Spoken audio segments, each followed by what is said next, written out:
Hey Rose, oh yeah, I'm finna pop. Yeah, baby, hit the spot like summer and some dipping dots. Jackpot sound coming. Welcome back to Blackbull. Today on the podcast we have Nicole Amelia from X on the Beach season 5 on MTV. She's also a big entrepreneur, bartender, and digital creator with millions of views. Nicole, welcome to Blackbull. Hi, thank you. Tell us, what is your experience like on X on the Beach? Honestly, it was crazy. So it was my first show ever that I went on. They flew us out to Spain. So we were a week in a quarantine. The show was in Spain? Yeah, it was in Spain. The Gran Canary Islands. Nice. In Spain. It was probably beautiful there. It was beautiful, but we didn't get to see literally anything almost. Because the first week we were in quarantine, so we weren't even allowed to leave our hotel room. They took our key and made us stay in the hotel. It felt like prison. That's crazy. It's probably in the other shows it's like that too. I think so, but it was like the height of COVID too, so it was like a little worse. Because we wouldn't even, we couldn't do anything. We couldn't talk to anybody. We couldn't have our phones or any type of social media. Damn. It was wild. That's crazy. But once we were able to actually be in the house with other people, I mean, we still didn't have our phones, but you could talk to people. And you're talking to people for like 24 hours a day because you don't have a TV, you don't have a phone. So it's talk. Yeah. What else are you gonna do? Yeah, you have to talk to these people. And I used to always like looking at reality TV shows. I used to be like, how are these people in love in 2 days? Yep. And I understood a little more being in that situation because you're basically in isolation, complete isolation. You're not talking to anyone else except for those people for a month or 4 weeks or whatever it may be. If they called you up to do it again, would you do it again? Not that particular show because I don't feel like being on a show with my ex. But I would be on a different show, absolutely. So you guys dated after the show ran too? Okay, so we theoretically didn't date. We were best friends who decided to like try to see if something was gonna happen there. Right. And then I ended up cutting it off because I knew he was a player and I didn't want to get my feelings entangled with our friendship. So I cut it off and then we had the interview for the show. But at that point, like, who wouldn't really want to be with their best friend? Like, you kind of already have a connection. So I still had hope. And he was out here doing whatever he was doing. Yeah. And, you know, saying like little sweet things to me here and there. And then we didn't go on the show until like a year later. So a bunch of stuff in our personal lives had already happened. And now we're on this show. And I was supposed to kind of act like I'm here to see if things were going to happen. But at that point, I was already done with him. Like, I already knew that I didn't want anything with him. But I kind of had to keep up that presence in the very beginning. So it was like a little tricky to balance that because my real personal feelings were, I can't stand you right now, but I still kind of valued our friendship at that time, but there was just so much stuff that had happened within that year span of having our initial interview for the show that made me definitely not want to pursue anything else. Are you in touch with other cast members? There's a few of them I still talk to, like I had a connection. Yeah, like I had a connection with some guy in the show at one point, and him and I still talk here and there. There's a few other cast members that I still talk to. Kind of more on social media, but I do see one that lives in New Jersey like once in a blue moon. Nice. That's good. You feel like you got a lot of attention after being on TV? Do you feel like there was a lot of pressure? You know, honestly, I feel like I didn't get that much attention after because MTV isn't really like a streaming platform. So I feel like now the world of MTV is kind of like dying off a little bit. Like, it would have been different if I was on like Netflix or Hulu or something like that. Honestly, I get more recognition out in the world from my TikTok rather than being on TV. I have gotten recognition from like being on MTV, which is super cool. Like, definitely a different experience. But it's honestly more from my TikTok than anything I think else. you have more views than MTV. That's why all your videos have like 1 million views and over. And it's bartending, fun stuff. Like, I don't know. Like my People one bartending video has 11.7 million views. Damn, that's crazy. Yeah, you're also a bartender. How is that going for you? I actually like it. It's a great job, I think, to have, like, especially when you're in your 20s. I feel like you can just stack up a bunch of bread and then figure out what you're going to do after that. Like, invest. Or... definitely. Like, I feel like people are doing it so wrong when they see all this money and they're like, oh my God, I can buy this new bag or I can get this new car. Like, absolutely not. You have to save it and invest it somewhere else. Yeah, you have the different mindset. That's the good thing. Thanks. If you know what you're doing with your money. Yeah, no, definitely. I try my best because I don't want to be like, I have seen a lot of people who are in their 30s or whatever and they're still in bartending and they don't want to be, but they don't have anything else to do or they don't really know. And I look at that, like, I'm turning 26 next month. And I look at that, I'm like, damn, like I don't want to be like that. I've seen like my grandmother or like people in my life who've relied on other people because they don't have like a way to be self-sufficient. And I never want to be like that. Like I always want to have my own. And you got your bartender license? Yes, I got my bartending license when I was 20. So it was like I think it was like 5 years ago, 2021 I was turning. Yeah, nice. So like 5 years ago. And then I started bartending. I felt like I was thrown to the wolves though when I first started my first job ever. And then I just been kind of like in and out of it. I tried the corporate world, didn't work for me. I had a business at one point. And what happened with that business? Was selfie studio, right? Yes, yeah, I had a selfie studio. It was really cool. I honestly did it during the hype of COVID because I saw it like started becoming like, this really big thing on TikTok. And I was like, you know, I could do that. Like I started getting in the influencer space and I had already filmed the show at that point. And I was like, once the show hits, like I'm gonna pop off. So this store is gonna be like amazing, you know? And I started the store. The only thing was like I was doing everything on my own. I didn't get any loans. I didn't get any help really. Like my dad helped me here and there as much as he possibly could, but everything relied on me. My rent was $4,500 a month. And what was I, 24? Like where am I really finding that much money? Like, yeah, I make money bartending. And I went and I moved back home because I lived on my own. And I moved back in with my mom just so I could save up money for it. But that was a lot of money to dish out. Yeah, do you think the business went out because of the pandemic? It was playing factor in that, or? You know what? I actually don't think that was a factor in it because I did see during the pandemic that really popped off for like a different business. Like there was one place called like Selfie World, I believe it's called. And they were like the first one ever to do that. And I was inspired by them. And I was like, you know, that's so cool. And they popped off during the pandemic. Now they have like 20 locations all over the world or all over at least the United States. Yeah. So I don't think it was really the pandemic. I think it was honestly my lack of experience and I didn't market as much as I should have. That was like my biggest problem. And now I'm realizing it and I know that like when I start my next venture, you're prepared. Yeah, I'm prepared because I already figured out all the kinks and now I can really expand and do something better for the next thing. That's good. It's always when you have something in the background so you know what to not do this time. Yeah. Exactly. Yeah, absolutely. What's the biggest tip you made in one night from bartending? One biggest single tip from one person. Oh, from one person? And then a night too. I want to know a night too. Yeah. So one person is kind of hard to gauge. I mean, so on a busy night, we have 4 bartenders behind the bar, right? So we split everything. We're not like other bars where we just make whatever we make. We split everything. So I would say that's kind of hard because people throw their money. You don't really know how much comes from one person. But if I had to like rough estimate it, probably from one person alone, probably like $2,000. I'm bartending from tomorrow. I'm out. Damn. Yeah, I'm telling you. That's why I always said it's the best thing to do in your 20s. Like bartending is huge. Like we do make a lot of money, especially at the type of bar I work at. You know, like people are just willing to throw away their money. We call it Dollar Tree. A little bit modern, so you guys know. The Dollar Trip Club. How do you deal with rude customers when you have somebody like, where the fuck is my drink? Did you spill in his face or like you're relaxed and let me like just finish my job? I try to be relaxed as possible, but some people really just get on your nerves. So I will give a little bit of attitude back because you're not going to talk to me like that. Yeah. Absolutely not. But I'm not going to be unprofessional either because I don't want to lose my job. I do make a lot of money there. So I have to kind of keep a balance, but you're definitely not going to talk to me that way or disrespect me in any type of way, shape or form. That's good. Thank you. People need to have that respect, man. It's not like, I don't know.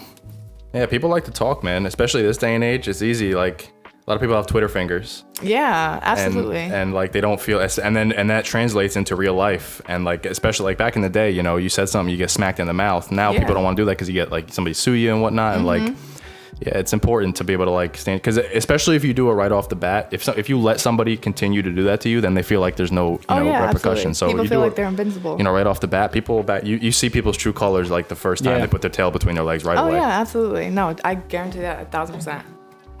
That's crazy. What is I want to ask you for dating life. Were you single, taken? That's an interesting question. It's always an interesting question. If you want, we can switch the question. It's always an interesting question. I love that answer. I guess our viewers want to know. I love that answer. It depends who I'm talking to, and I give different answers Dios all the time. Mío. Oh my God. It's complicated. Yeah, it's a little complicated. Definitely complicated. Stay safe out there, guys. Well, stay safe. We're gonna skip that. I'm gonna ask you then, what is some of the biggest turnoffs for you in a guy? All right, you gotta give me a second to really think about that one. Think about it. What is something, while you think about that, what is something that is something like a green flag you would look for, right? Something that somebody does, good first impression. All right, so my biggest thing, I think, in any guy is just I know that he can have good communication. Because I feel like any problem can be stopped by just communicating. Yep. Like any fight, automatically done with communication. Like, so I need someone who can really communicate and express like what's going on, what they're feeling, what they're thinking. That's it. Communication is So that's the like key. a huge green flag for me. And that could also be a red flag for me. Like if you don't have communication, then I can't talk to you. Yeah. I see for some of the guys, I watched a video before. There was a guy on a podcast, he was like, if you have a girlfriend, like she needs to cut off her single friends because they're talking back in their head, like trying to take her out. You think he is a good guy for you? Do you think this? What do you think about that? I don't think that's true because on the flip side, like, let's say we're dating, right? And you have single friends, like, I don't care. Like, me personally, I wouldn't care about that. Like, because I should be able to trust you. Your friends aren't going to be able to peer pressure you if you have a, like, strong will. So in my mind, it shouldn't matter if you have single friends as long as you know that you're not going to go What that you're way, doing. you know? Yeah. I mean, if you have the trust, it's different. How do you think guys can show genuine interest in a relationship? What's something that you look for? You're like, you know, guy does it and you're like, oh, okay, this dude's like, you know, he means business. He's a real deal. All right. You mean like in the early stages, like in the beginning of that, you talking to somebody? Yeah, if you're at a point where you're like, all right, I like this guy. I could see it going past something just casual. What would you look for him to kind of show that back? All right. So I would say just making effort, honestly, I think goes a huge way. A lot of people sleep on that, but just like communicating, talking to them, calling them once in a while. Like you guys don't have to be talking every single day, but every single hour in the day. But as long as you contact like me at the end of the day and let me know like how your day was or whatever it was, like just showing interest goes a long way. I feel like just showing you that you're there and that you're interested. You want to talk to me, like you want to be around. You're hysterical. We have Mario behind the camera. He's Mario. hysterical. What do you think guys kind of do wrong that they think that is the right thing to do? I think a lot of guys try to act way cooler than they are. They want to be a top G's. Yeah, they want to look so cool, like so flashy. Like honestly, all that needs to stop, and you just need to be yourself. Like, cause then you just look like you're putting on this front, and that's so unattractive. It looks fake. Yeah, it just looks Sometimes. fake. Like when people, even like when you're coming into the club, like and you're dressed all in this designer, and you got all these chains on, and it just looks like you're posing, like you're trying to be somebody you're not. Because honestly, in my mind, if you really got it like that, you don't have to flaunt it. And same with your personality. Like if you're cool, you're just cool. You don't have to act like you're cool. You don't have to act like you're funny. Like just be yourself. Like, I think all my clients would hate you for saying that. why? Because they rent cars to do exactly that. They rent a Lambo, they rent a fucking Ferrari. To pull. And honestly, you know what? I was not to sound like a hypocrite. I was a victim of my own business until I started it. But yeah, you know, they rent those cars to pull up to valet for 2 seconds just to have it parked out front.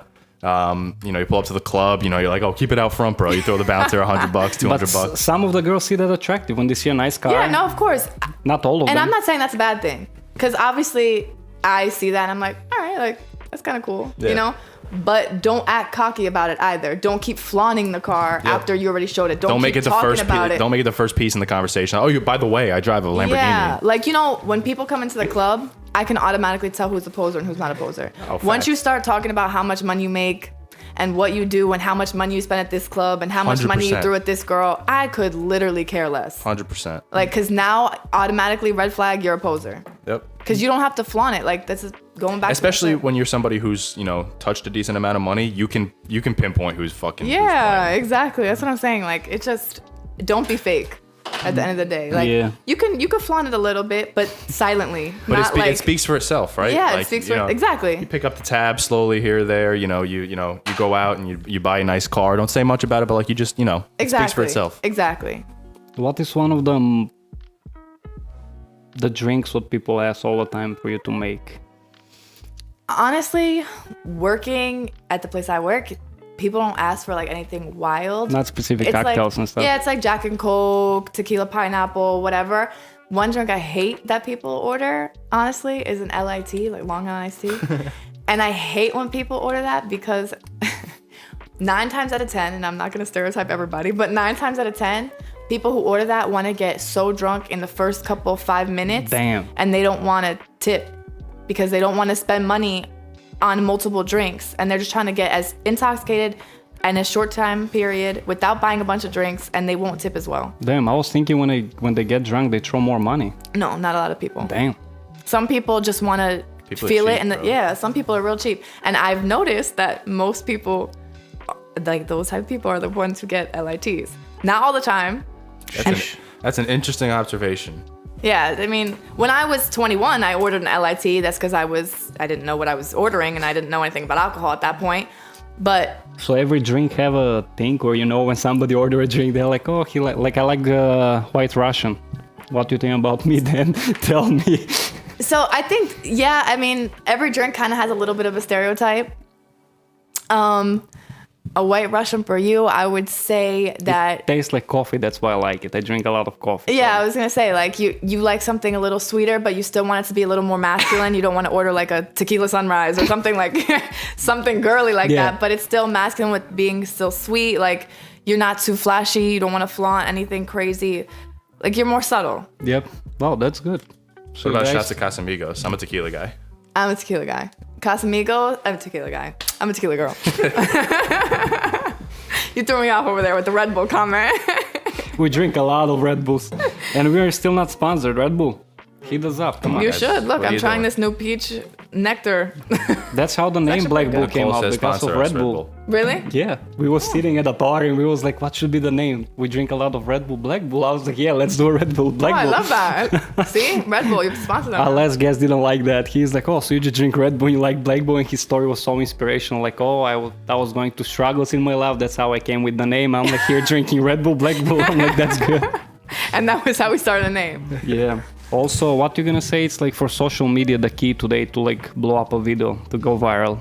On TikTok, Instagram, because your videos have a pretty good amount of views. Yeah, so my biggest advice and what I tell everybody is post everything on TikTok and use that same content and throw it on Instagram, throw it on YouTube, whatever you have to do. But TikTok really is such a platform where you can meet people that you would have never met before. Yep. Like, I have followers from Germany and like places that I would have never seen those people. They would have never seen me if it was on Instagram. Because Instagram kind of just pushes out to people, like people you went to school with, people who are kind of in the general area as you. Whereas TikTok, your video can be seen everywhere. In Portugal. Yeah, like all over the world. You've no idea where it's going to hit or how well it's going to do certain places.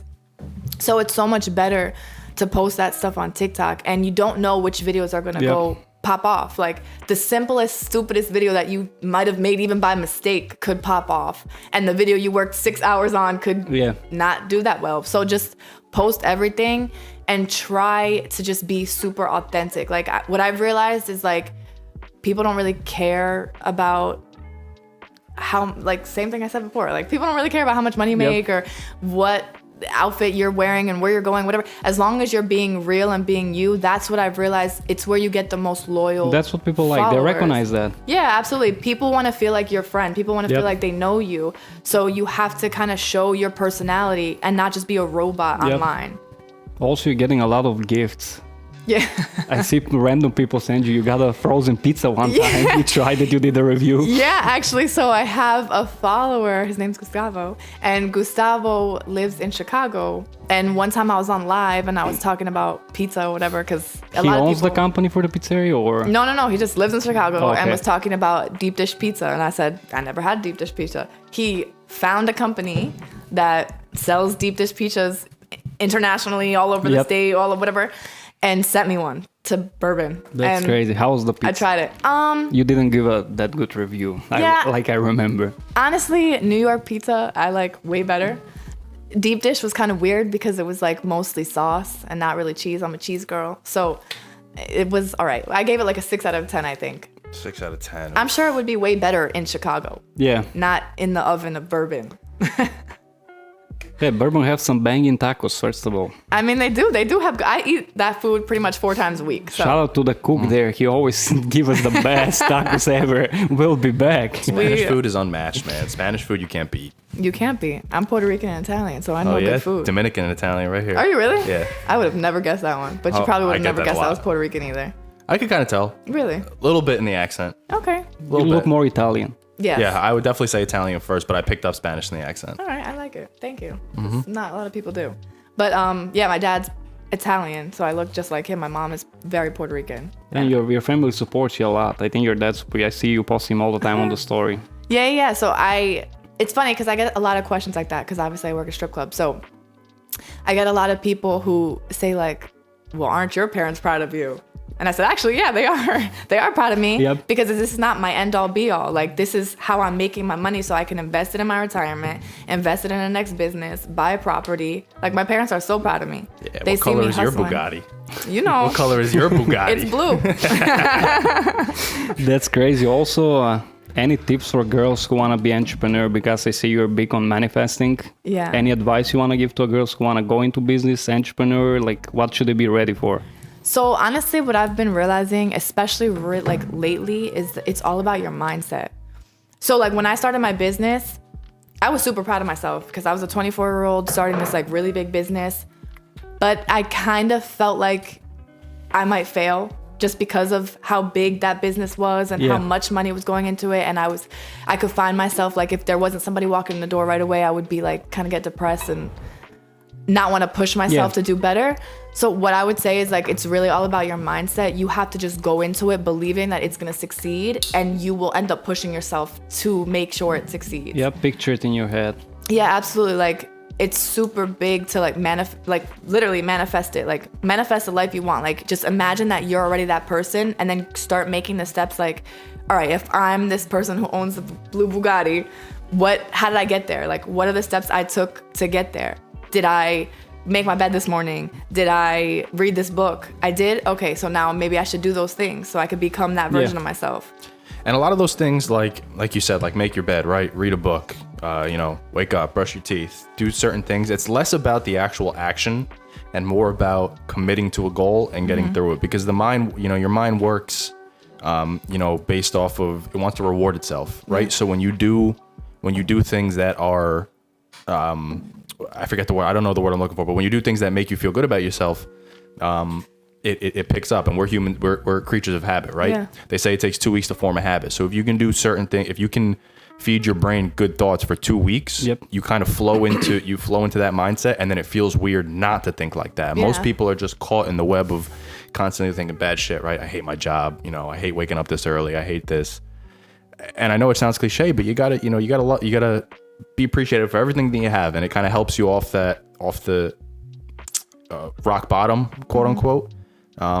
And then that's why you hear a lot of people, they look back and they're like, I look back at the way I was and I can't even believe that's the person that I was. Yeah, absolutely. And it's because you fall into a habit. You fall into, a different type of person. Mm-hmm. Yep, and show some love to yourself too. Like speak good to yourself. Yeah, no, you don't need to like give yourself a credit. I'm doing bad today. I didn't do nothing. Go do stuff so you feel better at the end of the day. Because your body feels that. That's why you hear those stories like when people are in like comas, right? And they play music and they tell you to talk to these people while they're in it because they react. Your brain feels that stuff in your body. I don't know the science behind it. Maybe it is something supernatural or divine, but like, there's something behind that your body reacts to. No, absolutely. And you know what? Like what I've realized is we treat people that we love better than we treat ourselves.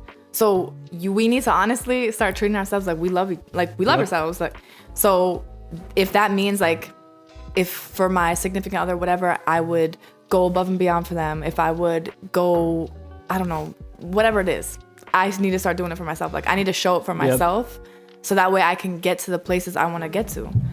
Yeah, like they say, before you give love to someone, you need to learn to love yourself. So yeah. Any future plans? Anything coming? Anything new starting?